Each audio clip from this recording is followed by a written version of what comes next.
Bueno, muy buenos días a todos, muy agradecidos por su temprana participación y asistencia al evento. Vamos a tener un nutrido evento y simplemente en términos de inauguración, muy agradecido con el consejero comercial de la Embajada de la República Popular China, el señor Chuan Min, entonces yo le doy la palabra. Bueno, muchas gracias. Quiero agradecerle mucho al señor maestro Enrique Dussel por su amable invitación para asistir a esta ceremonia. En realidad, el tema que hoy vamos a tratar es muy interesante ya, para la renegociación del CAN.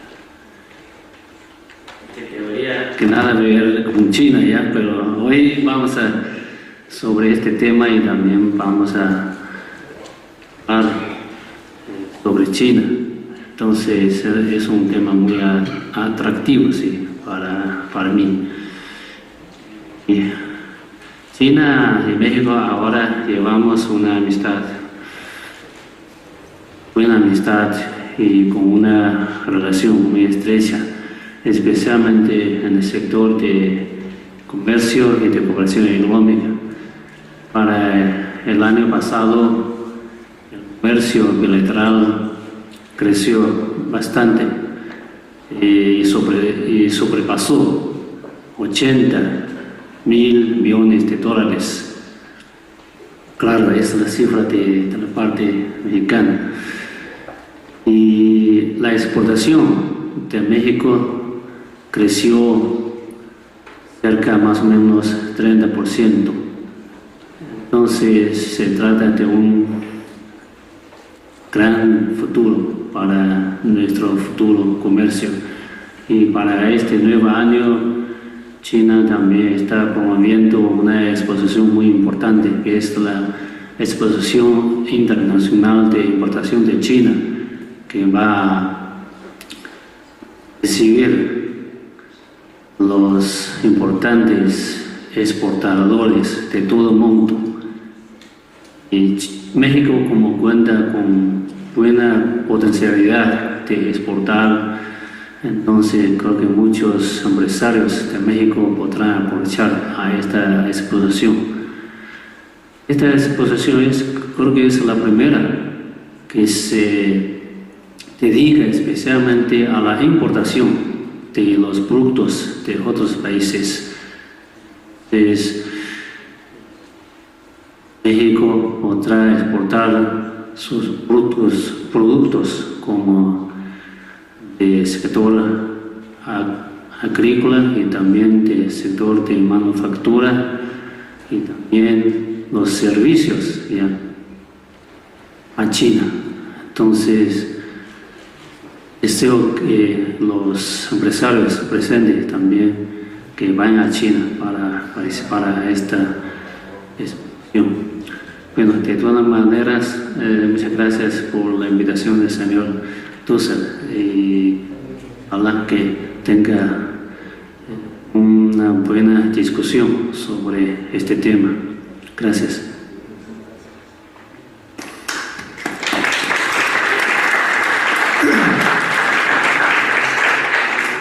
Muchas gracias, señor consejero.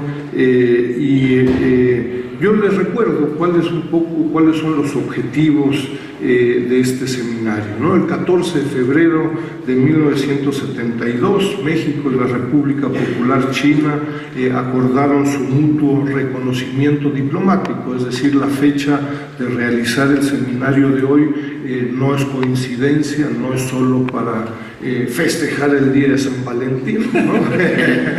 Y quitarles sus amorosos tiempos, sino para recordar de que el día de hoy, en fin, es el 46 aniversario justamente de esa fecha, ¿no?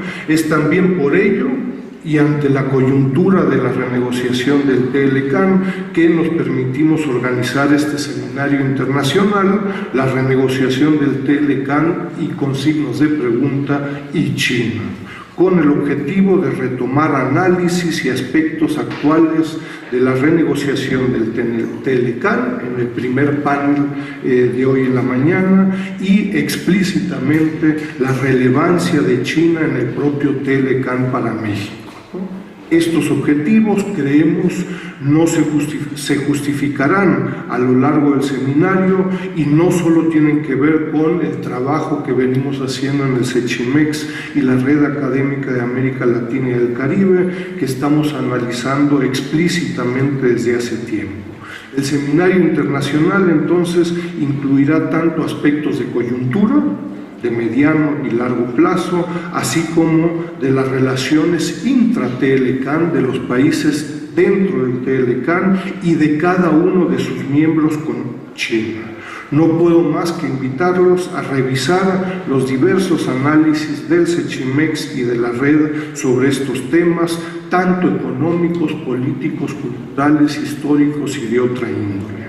Estamos muy contentos de lograr este diálogo entre los sectores público, privado y académico con intereses y perspectivas heterogéneas y en algunos casos hasta encontradas, ¿no?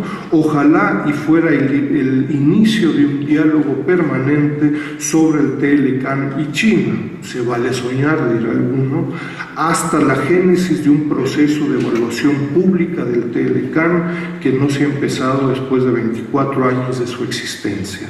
Termino simplemente agradeciendo a un grupo de instituciones y personas para su apoyo para la realización de este evento, organizado conjuntamente por el Sechimex y esta red académica de América Latina y el Caribe sobre China. Muchas gracias a la Facultad de Economía de la UNAM por su apoyo en todo momento, el apoyo también que nos ha brindado la Embajada de China en México y muy explícitamente al señor Chou por su cooperación y amistad. Muchísimas gracias también a la Dirección General de Comunicación Social de la UNAM y estamos, en fin, pues muy agradecidos con un grupo de ponentes que han hecho un largo viaje, la doctora Wei, la doctora Wang, ambas de China, el doctor Raúl Hinojosa, Jorge Eduardo Mendoza, que viene de Tijuana, ¿no? Y un grupo de colegas, Nora Ambriz, Alejandro Gómez, del sector empresarial, y muchísimas gracias también al embajador Alfonso de María y Campos Castelló por su tiempo, ¿no? Por último, muy agradecido con Hazel Molina, con Laura Montero, Rolando Ramírez, todo un equipo de gente que permite realizar este evento, ¿no? Con esto yo diría, pues damos inicio al seminario internacional y empezamos inmediatamente, sin ningún receso, con la conferencia magistral del embajador Alfonso de María y Campos Castelló, ¿no? Muchas gracias, hermano.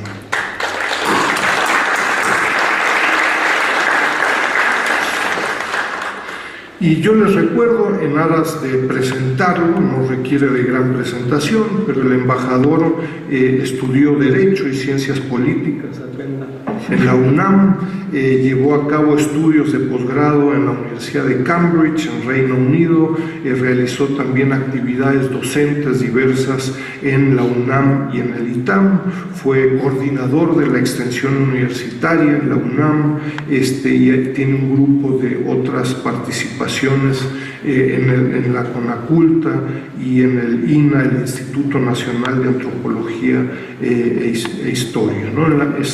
Recientemente fue director general del Instituto Matías Romero y en la actualidad funge como director general para Asia-Pacífico de la Secretaría de Relaciones Exteriores. Muchísimas gracias. Bien, muy buenos días a todos. Creo que es un día muy favorable para pensar en este aniversario de las relaciones México-China.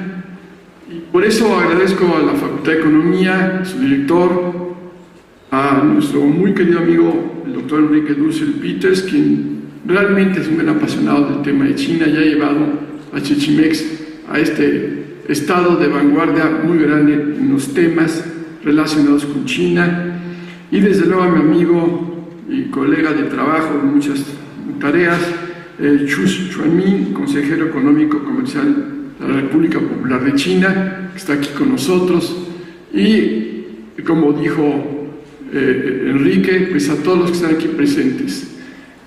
Me da mucho gusto volver a la universidad donde di clases muchos años, como profesor de tiempo completo, durante 10 años, y funcionario de la universidad. Estudié las carreras de Derecho y Ciencias Políticas, como se dijo, en medio de estas dos facultades. Ahora hay unas cositas que veo ahí que son anexos de la Facultad de Derecho, que eran la Facultad de Ciencias Políticas. Yo entré en los años finales de los 60 a la universidad. Y mi vida, como lo dijo Enrique, es la mayor parte la he dedicado a la cultura, y la otra mitad de mi vida la he dedicado a la educación y a la cultura, y la otra mitad de la vida a la diplomacia. Siempre pensando que en esta cuestión de los cambios de gobierno, la diplomacia siempre es un ancla muy fuerte que me ha permitido trabajar mucho. No digo que soy un experto sobre China, como hay aquí grandes expertos sobre China.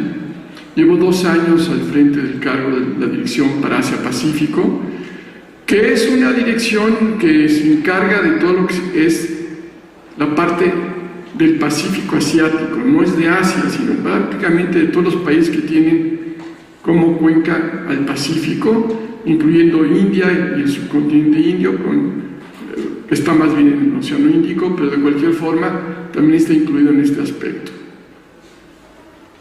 Vengo con el saludo del secretario de Relaciones Exteriores, doctor Luis Videgaray Caso, que fue el que fue invitado, pero él está fuera del país, y entonces pues vengo yo aquí con una representación muy difícil, porque él es una gente muy capacitada y hubiera hecho mucho mejor. Pero yo tengo la relación de día a día, la relación con China y con Asia-Pacífico, y quiero empezar por decir algo que me parece importante. Hay que empezar a ver lo que estamos haciendo bilateralmente, que es lo que hace la Secretaría, una relación fundamentalmente política, de cooperación y de promoción económica. Pero hay que ver de dónde venimos y a dónde estamos actualmente. Porque realmente parecería que la relación económica y la relación política con China ha estado bien siempre, y no es el caso. Lo que yo primero quisiera resaltar es el hecho de que fue precisamente a inicios de esta administración cuando se empezó a poner a China nuevamente, desde el año 72, cuando establecimos muy tempranamente relaciones con China, y cuando el presidente Luis Echeverría tuvo una visita a Mao, muy famosa, que ahí están las fotos. Pero desde entonces a 2012, 50 años, prácticamente, un poquito menos, 40 años, la relación había ido creciendo poco a poco, pero irregularmente. Fue precisamente en esta administración que se decidió, por un esfuerzo muy particular de diversificación de las relaciones diplomáticas, de emprender un gran proyecto con Asia-Pacífico, que tenía pocos años de existir, pero con China en particular. Por eso, si nosotros revisamos lo que ha pasado en los últimos años, sin pensar que el agua tibia se descubrió en este sexenio, pero sí pensando que el énfasis en Asia-Pacífico ha sido en China. ¿Por qué? Porque Japón es un socio comercial muy antiguo de México. Corea también tiene tiempo trabajando con México. Y China realmente es un socio que había venido creciendo, pero faltaba un acercamiento político muy importante. Lo que hace una dirección como la mía, lo que hace una secretaría como las Relaciones Exteriores, es facilitar contactos de todo tipo y sobre todo representar a México en el campo político. Lo más importante es establecer una relación política, bilateral, una relación de amistad, una relación estrecha, una relación de confianza entre dos países. Y esto es lo que significativamente se ha hecho hoy con una conferencia muy particular. El presidente Xi Jinping inició poco después del presidente Peña Nieto, y ambos inmediatamente, muy al principio de 2013, empezaron a visitarse, a encontrarse, a verse. Es inédito que tengamos con China encuentros presidenciales, 7 encuentros presidenciales. Ya lo escribió también Enrique, pero se parece fácil, pero ustedes ven al norte, no es lo mismo. Con China ha habido 7 encuentros bilaterales, de los cuales uno ha sido una visita de Estado del presidente de México a China, a Beijing, y otra visita del presidente Xi Jinping a México, 3 visitas más a China del presidente mexicano y varios encuentros más en foros internacionales que dan lugar a reuniones bilaterales, normalmente en G20, en el grupo de los 20, en el grupo de APEC. Entonces, esta relación se va estrechando y va fundando una confianza y una amistad, como decía el consejero económico de China, que permite tener confianza en lo que se está haciendo y lo que se está proyectando. Por eso, vemos nosotros también que se empieza a derramar una serie de visitas muy importantes en ambos sentidos, no solamente los presidentes, también los secretarios de Estado, empezando por el secretario de Relaciones. El secretario Videgaray tiene 1 año en puesto, pero ya se ha encontrado con el ministro de Relaciones Exteriores, Wang Yi, 3 veces. Entonces, eso ya, la última este año, con motivo de la reunión de CELAC China, del diálogo de cooperación CELAC China, que ocurrió en Santiago de Chile, y nuevamente este año iremos seguramente a China, a la Comisión Binacional, y entonces estaremos nuevamente allí por una 4ª vez. Pero una docena de secretarios de Estado se han abierto camino para establecer contacto con sus corresponsales, con sus homólogos en China, establecer convenios de trabajo, firmar tratados, firmar acuerdos, establecer políticas conjuntas. Y eso cubre todos los sectores más importantes: defensa, marina, gobernación, economía, desde luego, no solamente el secretario de Economía, sino por México, y no solamente, desde luego, pues los diversos secretarios de turismo, etcétera, que han estado viniendo los chinos a México y los mexicanos allá. Esto nuevamente crea una masa crítica, para entenderlo en sentido académico, que permite establecer una forma de trabajo y una regularidad en el trabajo y en el seguimiento de los temas. Entonces, este primer aspecto es el que es realmente novedoso respecto al pasado. Nosotros le llamamos diálogo político de alto nivel.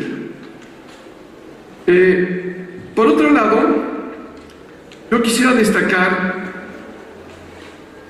que la agenda económica, si bien, como ustedes lo ha dicho muy bien el secretario, el agregado económico de la Embajada de China, el comercio está creciendo de una forma muy rápida. China ya es el segundo socio comercial después de Estados Unidos en cuanto a importaciones y exportaciones.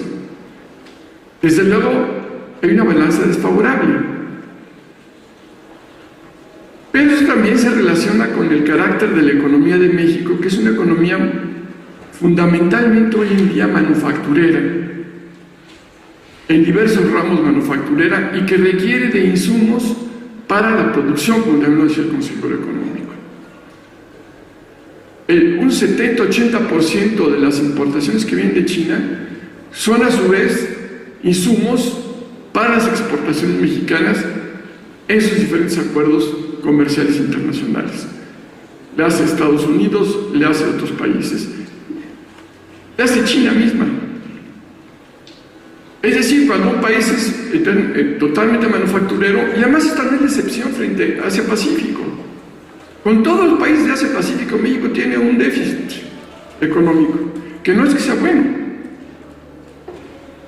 salvo Australia, perdón, pero sí tenemos un superávit muy importante con Estados Unidos, que ahora está siendo un problema, ¿verdad?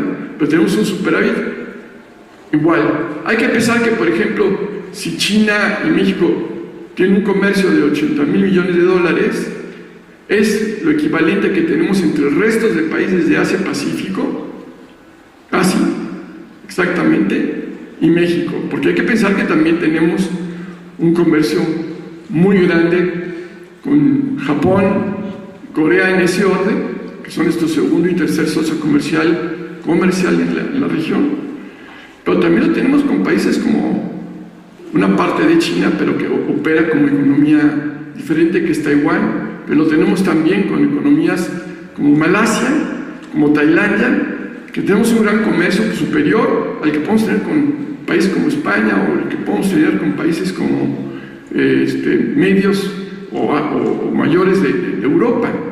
Aquí se nos pierde un poco la vista que Asia-Pacífico es la zona económica del mundo que crece más y más rápidamente. De hecho, India está creciendo más en población y económicamente en ritmo que China. Y China pues sigue creciendo a niveles muy altos, ya más equilibrado, como fue el efecto que se dio para no desbordar los ímpetus, pero ya no crece la población tanto como si crece en la India. En 30 años va a haber más indios que chinos. Y los números entonces también de esta zona tan dinámica que es Asia-Pacífico y tan avanzada en términos tecnológicos, nos permite pensar que va a sostenerse como una zona líder en el mundo en crecimiento económico. Entonces, como México tiene una serie de acuerdos de libre comercio en el mundo, permite a México ser más competitivo en otras partes del mundo en su producción industrial. Hemos incluso dicho esto a Estados Unidos, que por aquello del Telecan, que se me va a mencionar aquí más adelante, de que no es tanto lo importante el déficit que Estados Unidos tenga respecto de México en tanto libre comercio, sino lo que importa es el volumen de los intercambios y las cadenas de valor que están implicadas en este proceso. Es lo mismo que sucede con China. Es lo mismo que está sucediendo con varios países de América, de Asia-Pacífico. Además hay que ver esto también en términos globales, para no hablar nada más de China. México tiene desde hace ya muchos años un tratado de libre comercio con Japón, pero en marzo está firmando el TPP o CCP ahora, 11 sin Estados Unidos. Ya no es el TPP que se ha criticado tanto, porque ya no está Estados Unidos. Y obviamente México va a tener que volverse más competitivo porque hay países que tienen mayor productividad en algunos ámbitos de competencia, como es el caso de Vietnam, en textiles, por ejemplo, y en cuestiones agrícolas, por ejemplo. Pero hay otros países con los que podemos ser superavitarios, como es el caso de Australia, por ejemplo. Ahorita se ha convertido en un gran inversionista en México en materia de petróleo, por ejemplo. Ahora, ¿qué ha hecho el gobierno mexicano desde el punto de vista de la Secretaría de Relaciones y lo que hace la Secretaría de Economía, que es realmente la encargada de esto, para tratar de equilibrar esto? Bueno, pues parte fue ese diálogo político para poder tener los procesos, llevar a cabo los procesos de acceso al mercado chino sin un tratado de libre comercio. Procesos que son bastante complejos, más si son productos agropecuarios que requieren certificados fitosanitarios bastante complejos, como es normal en todos los países. Entonces lo que se hace ahí es realmente hacer un trabajo de tratar de ampliar, y esto se ha logrado en los últimos años, ampliar la exportación de carne de cerdo, ampliar la exportación de carne congelada de res, ampliar muchos productos agrícolas. Y si ustedes ven a la hoja de lo que importamos y exportamos muchísimos bienes industrializados también a China. Paneles eléctricos, cobre, ya preparado, en fin, camiones. Es que el comercio no es unidireccional, como ustedes lo saben mejor que yo. sino es bastante complejo. Ya cuando es una producción, una economía global, entonces los bienes tienen participación múltiple de un país para producir un producto, como sea en el TLC, digamos. Entonces, lo que se ha tratado de hacer los últimos años, para tratar de abatir un poco esta diferencia, es tratar de introducir más artículos al mercado. A mí me llama mucho la atención que China, el mayor evento comercial que va a hacer este año, es un evento en Shanghái que se denomina Feria Internacional de la Importación. Ha crecido tanta la riqueza de China que también hay una necesidad de importación. Yo he visto ferias de exportación, pero ferias de importación no las conocía. Ahí hay un nicho de México que ya está empezando a preparar su participación para tener una participación muy destacada en esta feria de importación, porque México desea exportar más bienes a China. Pero además, hemos insistido con China que debe haber un equilibrio entre comercio e inversiones. Y las inversiones que todavía son pequeñas, pero todavía no nos damos cuenta del impacto que van a tener, pues ya tenemos más de 1000 y tantas empresas chinas en México establecidas, de todos los tamaños. La reforma energética facilitó en gran medida que China se metiera a generar energía, como lo está haciendo en Yucatán, plantas solares, fotovoltaicas, y también tiene inversiones eólicas, y también tiene ahora un gran segmento de producción en el Golfo de México de aguas profundas por una subasta que ganó, una licitación que ganó, en la cual tiene 2 campos muy grandes y está la empresa CCNOP trabajando para este trabajo. Esto implica que esa inversión que ahorita es muy pequeña, seguramente va a crecer, como es la australiana HP Billiton, que era una minera muy grande y que ahora va a invertir en México en los próximos 6 años alrededor de $12,000 millones para producir como socio de México, que se convirtió en socio de Pemex, en esta ocasión, en el mercado petrolero, no como simplemente un extractor y productor de petróleo, sino como socio de Pemex. Entonces, estas son inversiones que van a tener una derrama a mediano y largo plazo, no son de una sola vez. En la medida que, por supuesto, sean exitosas, se encuentren petróleo y petróleo suficiente y demás. Tenemos ya, pues, no solamente CCNOP China Petroleum en esta inversión, sino tenemos también a otras empresas chinas también en el campo de petróleo asociadas con otras empresas en la reforma energética. Entonces está creciendo la inversión, todavía muy pequeña comparado con Japón, en Asia Pacífico, con Corea. Hay que pensar que Japón empezó a invertir en México hace 50 años, cuando todavía no tenemos relaciones diplomáticas con China. Yo recuerdo la fábrica de Nissan en Morelos, pero ahora está en Aguascalientes, está en Guanajuato, son múltiples las fábricas que tienen. Corea es más reciente, pero está creciendo también muy rápidamente.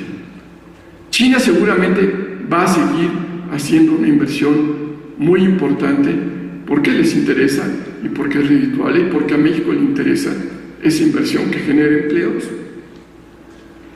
que genera desarrollo, que genera la necesidad de insumos y que genera crecimiento para el país, para ambos países, ¿no? Ahora, yo les recuerdo muy bien que en el caso de la Secretaría de Relaciones Exteriores, nosotros lo que ayudamos es a empujar políticamente estas ideas, pero corresponde a otros sectores de la población hacerlo.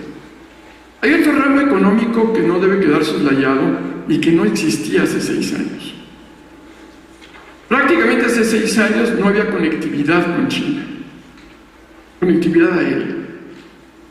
Se empezó con el vuelo de Aeroméxico vía Tijuana a Shanghái, que era 3 veces por semana, hoy ya es 5 veces por semana. Pero además se autorizó la llegada de 2 líneas aéreas.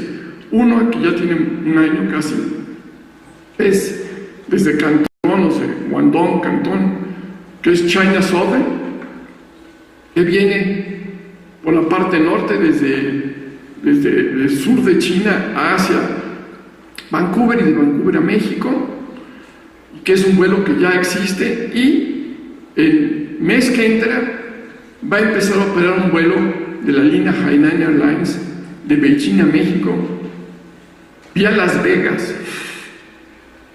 Entonces ustedes ven que si no tenemos conectividad, como lo ha dicho muy bien el secretario de Turismo, no podemos tener turismo, que es también un sector creciente en China. Claro que el turismo en China primero va a Taiwán, después va hacia Pacífico, o al propio China, después hacia Pacífico, después va a Europa, después va a Canadá, Estados Unidos y México. Es el orden en que se ha expandido el turismo chino. Pero ya ahorita rebasamos los 150,000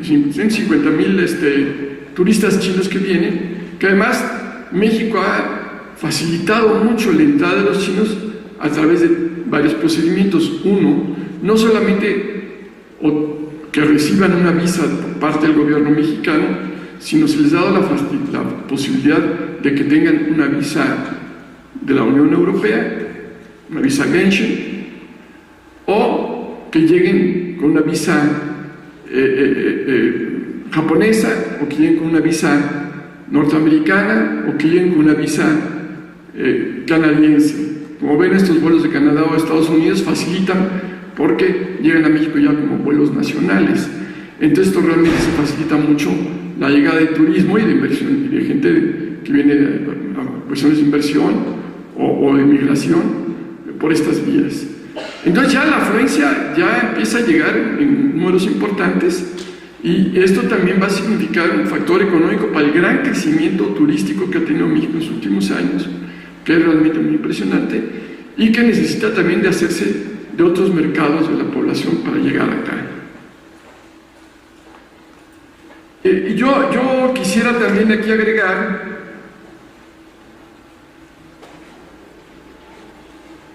algunos nombres de las principales empresas chinas que están en México, para que se tengan una idea del tamaño de las empresas. Telecomunicaciones, tenemos a Huawei y a ZTE. Huawei son todos los teléfonos celulares. Electrónica, tenemos a Hisense, Lenovo, Johnson Electric, TT Group. En infraestructura, China Harbour, la empresa de ingeniería de China, para puertos, que terminó la terminal de contenedores de Manzanillo. Petróleo, ya lo mencioné, la China National Offshore Oil Corporation, y otra empresa que es Kerui Shandong. Energía, tenemos a Risen Project, a Geshuba, a Envision Energy. En automotriz, como ustedes saben, pues hay ya varias empresas, entre ellas Bike, que está produciendo ya coches en México, y otras que están haciendo autopartes en México, dado que México es un país muy importante autopartero. México a su vez tiene inversión en China, no tan grande, pero tiene una bastante respetable, porque tiene grandes empresas como Gruma, como Grupo Bimbo, que por cierto ayer compró una planta de pan chino, una nueva empresa china la adquirió hace ayer.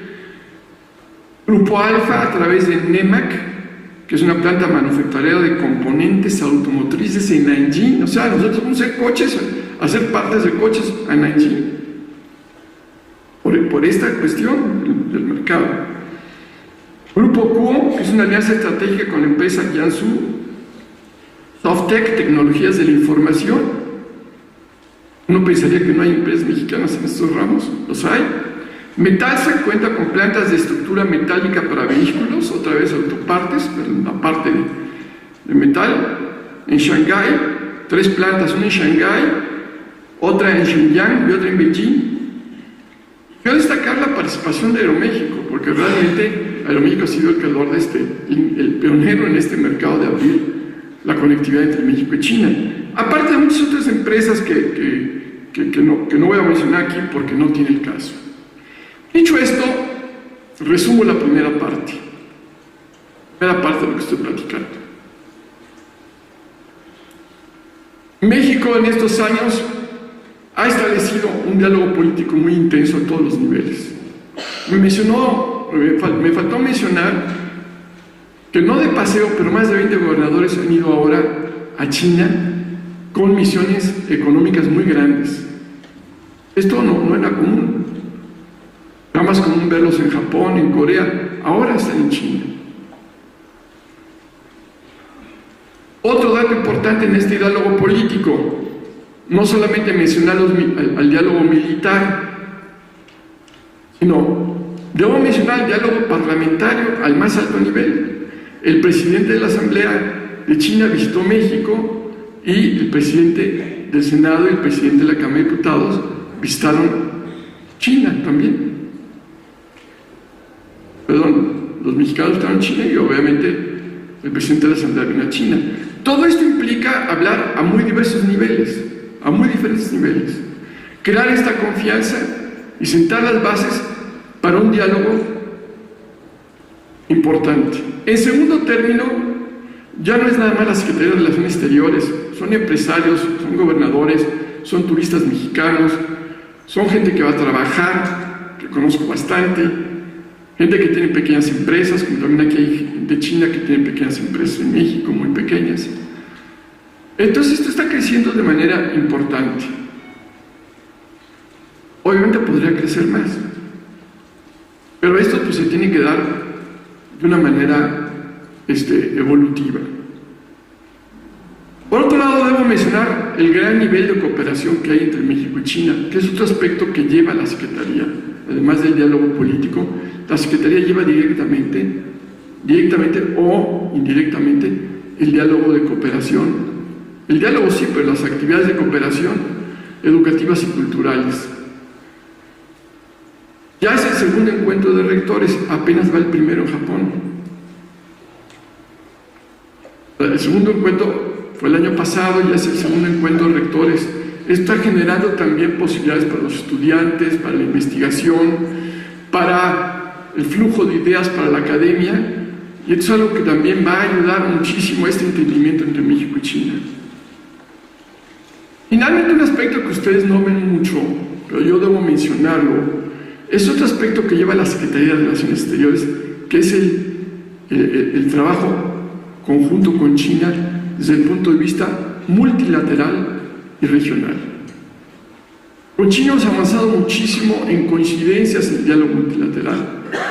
Le hace cambio climático, no lo tenemos así con Estados Unidos, por ejemplo. En cambio climático, pues ambos son suscriptores del Tratado Nuevo de París, pero además tienen líneas de cooperación.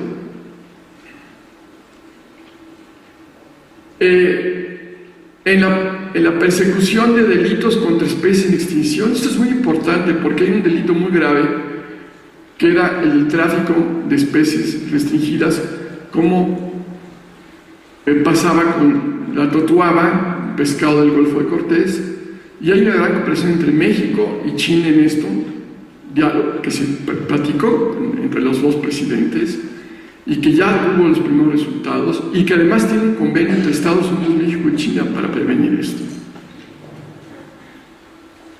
Entonces, hay temas regionales también que son muy importantes, como es el diálogo de cooperación que mencioné de China con América Latina. Ustedes saben, solamente hay dos diálogos de ese tipo, el ya muy famoso diálogo de la Unión Europea con América Latina y ahora el diálogo de China con América Latina, que es un diálogo conjunto, digamos, de un país con el conjunto de los países. En esta ocasión, que fue en Chile, México fue uno de los principales impulsores de desarrollar esta cooperación con China, a pesar de que antiguos socios de China en América Latina ya eran más reticentes, como pues el caso de Brasil. Entonces México está tratando de establecer esta cooperación que está establecida por parte de China en lo que se llama la famosa antigua ruta de la seda, o el proyecto que se denomina una ruta, un cinturón, que ha tenido mucho éxito en África, en Asia, y que China intenta ampliar a América Latina. Entonces, creo que la cooperación, los aspectos multilaterales, los aspectos económicos están desarrollándose favorablemente. Pero, por lo que se refiere a los aspectos políticos, hay una espléndida comunicación entre los líderes, entre las cámaras, entre los gobernadores, entre los ciudadanos, entre los académicos. Y yo creo que esto es lo que debe permitirnos ver en este aniversario de las relaciones económicas con China un futuro bastante promisorio. Yo les diría que se cumplen 46 años, pero aquí había que esperar al estilo de el historiador francés Brodel a la Langue, al espacio grande, también como mentalidad china. Vamos a ver qué pasa en los próximos 46 años o los próximos 50 años. Muchas gracias a todos.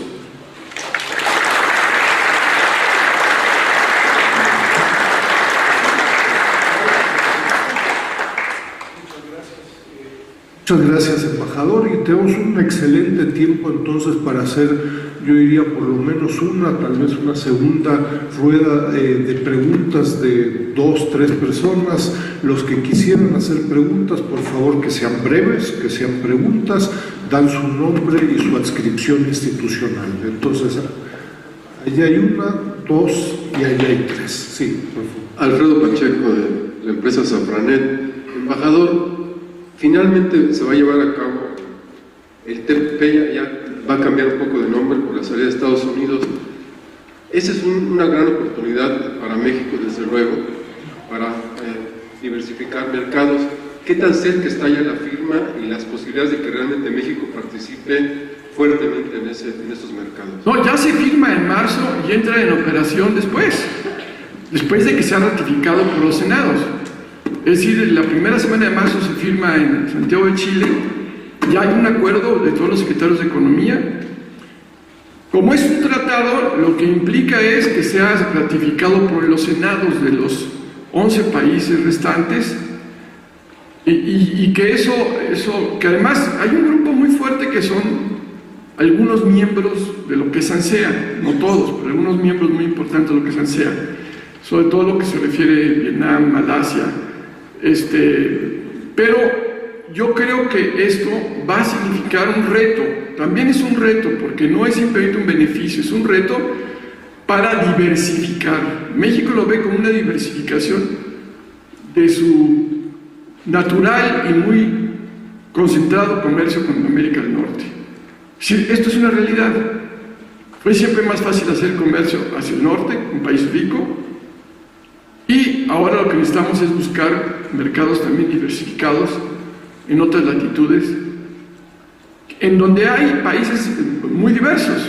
Es decir, Vietnam es un país que está más en la órbita de ciertos países, y Australia y Nueva Zelanda están en otra órbita, en su alianza de seguridad con Inglaterra y Estados Unidos, por ejemplo. Está en otra órbita. Entonces hay países de órbitas diferentes. Y esto va a permitir, por ejemplo, yo quiero citar algo que he escuchado de los especialistas. Me dicen, no, es que los lecheros se van a oponer a la intervención de productos lácteos en México, que es un gran negocio en México. Vienen las empresas neozelandesas, que son las mejores empresas en el campo de la leche en el mundo, mejores que las canadienses, que tanto reclaman los Estados Unidos a Canadá. Pero es que hay ventajas comparativas también. Habría inversión, habría alianzas estratégicas, había acceso a tecnologías y compartir tecnologías, transferencia tecnológica, porque si no nos vamos a quedar con el mismo sistema de industria lechera que tenemos en México, si no empezamos a pensar como piensan otros países que han desarrollado su desarrollo económico fundamentalmente en la industria lechera, algunos servicios y la producción de ganado, de oveja, ¿no?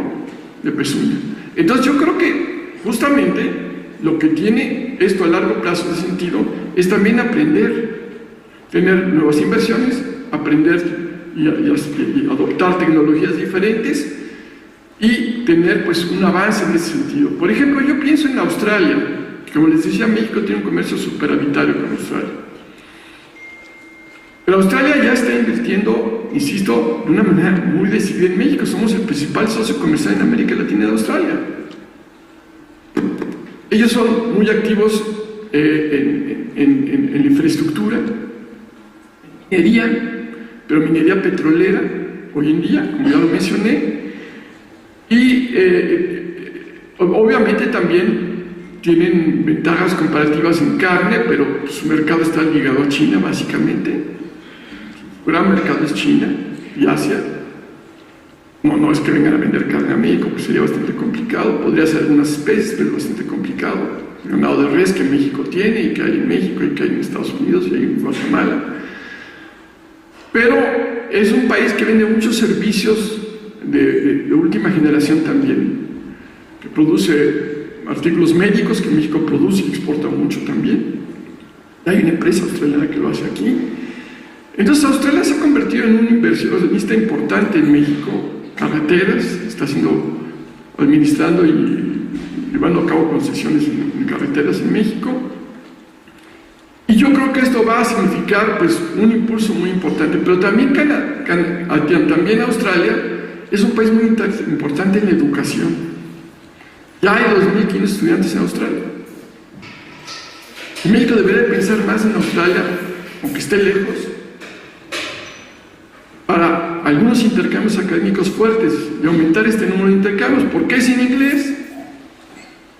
Son grandes universidades, mucho más baratas que otras en otras latitudes, tanto en Inglaterra como en Estados Unidos, y en algunos temas son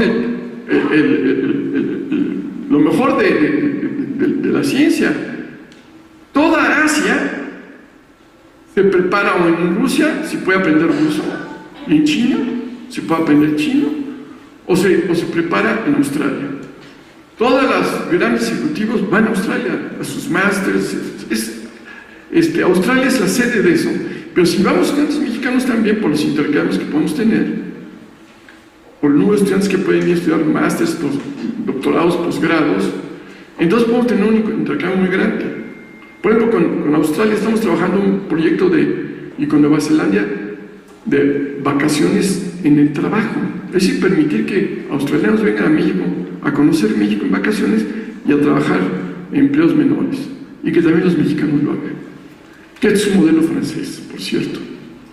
Entonces, esta apertura a nuevas ideas, si México ya es un país totalmente abierto, pues vamos también diversificando la apertura, es mi punto de vista. Gracias. Vamos a apuntar 3 preguntas para integrar algunos. 1, 2 y 3, por favor. Sí, señor embajador. Un nombre, por favor. ¿Perdón? Un nombre. Profesor Raúl Tolosa, de la Universidad de California, Los Ángeles. El presidente del país donde yo vengo, Donald Trump, ha atacado México y China, y ha sido desde su campaña una base de su retórica y su política exterior. ¿Cuál es la posición de México frente a estos ataques, y qué visión alternativa plantea México en un diálogo con China con respecto al tipo de ataque que se ha dado? 2 más, ¿te parece, Alfonso? Por favor, acá atrás había 2 personas. Acá atrás, más atrás. Por favor, sí. Buenos días. Gracias. Buenos días, soy ingeniera ambiental del Instituto Politécnico Nacional. Mi nombre es Azarel García Luna. Y bueno, mi pregunta va más encaminada justamente a esto ambiental. Y me permito leérsela, es ¿qué está haciendo México para controlar los estándares de calidad con respecto a los productos y la producción china, con respecto al tema de la obsolescencia programada, que es un problema que está latente y que está afectando no solo a países en vías de desarrollo, sino pues a otros países con la acumulación de los desechos electrónicos? Gracias. Esta está bien difícil, porque... Buenos días, Arnoldo Pérez, Ceneval, Dos preguntas rápidamente. Hace más de 40 años, Luis Echeverría, con una comitiva, fue a China. Hace más de 40 años, y da la impresión que el gobierno mexicano sigue siendo reactivo. No tiene una planeación ni una estrategia concreta para poder abordar el tema de China, sino que es como reactivo, va como en coyunturas. Es la impresión que se pudiera tener desde quien está afuera observando. Y segunda cuestión, en China ha habido grandes progresos, por ejemplo, en la cuestión educativa a nivel de educación básica y media superior, ha tenido buenas calificaciones en PISA. Mi pregunta es si se está considerando por parte del gobierno mexicano recuperar la experiencia del logro académico y el éxito académico de China en este sentido. Gracias. Sí, voy a empezar al revés, si me lo permiten. Mira, yo me he pasado aquí 20 minutos tratando de explicarte que no somos reactivos. ¿No te quedó claro? Está difícil porque tú hablas de 40 años, yo hablo de 6, que es lo que a mí me ha tocado vivir. Yo te hablo de 6 años en que he visto un avance muy importante en esta relación, en términos de diálogo político, económico, de inversión, de cooperación, educativo, de todo tipo.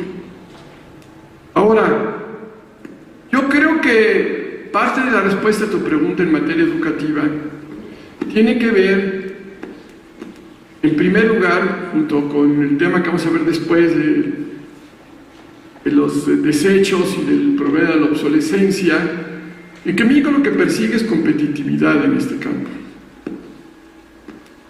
Obviamente, el problema de la forma educativa de China es una problemática no solamente de China, es que Asia en cuanto al éxito económico y tecnológico que tiene, porque tiene una educación muy superior a la nuestra. No es no solamente China. Yo te pondría como mejor ejemplo que China, Corea. Y te pondría como mejor ejemplo de China y Corea a Japón. El problema de la educación en México es un problema real. Si apenas estamos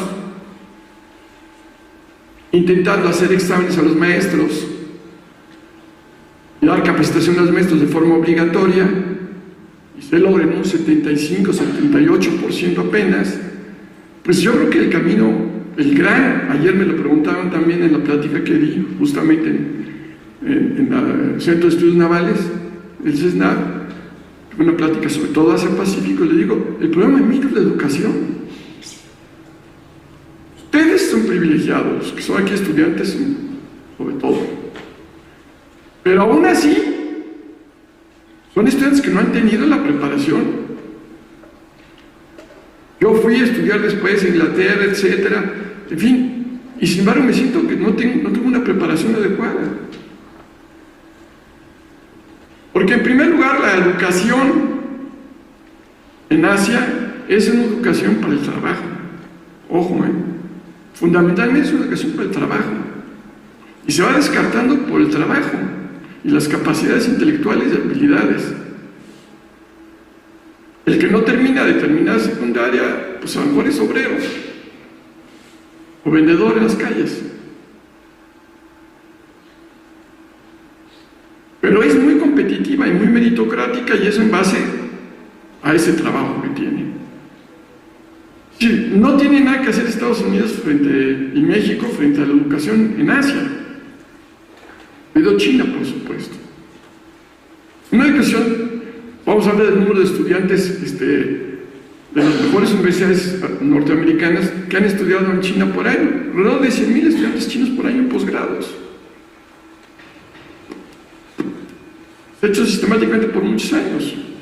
Las grandes universidades que hay ahorita en Hong Kong, por ejemplo, en habla inglesa para chinos. O la gran educación que hay en Singapur, que es una ciudad-estado en donde la educación es de más alto nivel. Pero nada más que vamos a recordar que todos esos sistemas están ligados a sistemas relativamente autoritarios. ¿No? Esa es la verdad, porque el desarrollo de China ha implicado gobiernos fuertes. Tienen que ser gobiernos fuertes porque son problemáticas y densidades de la población muy grandes. Es la excepción, es India. Entonces, obviamente, hay mucho por aprender en muchos campos. Ellos, de todas las épocas pasadas, aparte del periodo de establecimiento de relaciones con China, no veo otro periodo en que hayamos hecho más por China que en estos años. Es a lo que me refiero. Y en eso nos hemos reactivos, porque el primero que fue a China a buscar a Xi Jinping fue el presidente de México, al foro de Boao. Entonces, bueno, volviendo a los temas, yo desconozco bien, no, muy poco de lo que tú estás estudiando sobre la obsolescencia, pero justamente lo que México está tratando de hacer es tener un sistema muy abierto, muy competitivo. En la medida que tú tienes sistemas de competición abierta y muy fuertes, tiendo a pensar que esos problemas empiecen a tener una solución, o no lo sé, pero yo realmente desconozco el tema desde el punto de vista práctico, no quisiera hablar más de él porque no lo conozco, pero yo creo que la industria china ha cambiado mucho en los últimos años. La industria china ya ha subido mucho de nivel. La industria china ya es una industria manufacturera con mayor contenido, cada vez más. Es en el caso de México, que ya la mayor parte de la industria es industria pesada, industria manufacturera y industria electrónica, industria especializada. De que hay obsolescencia, hasta donde yo sé, los teléfonos Huawei duran más que los Apple, ¿no?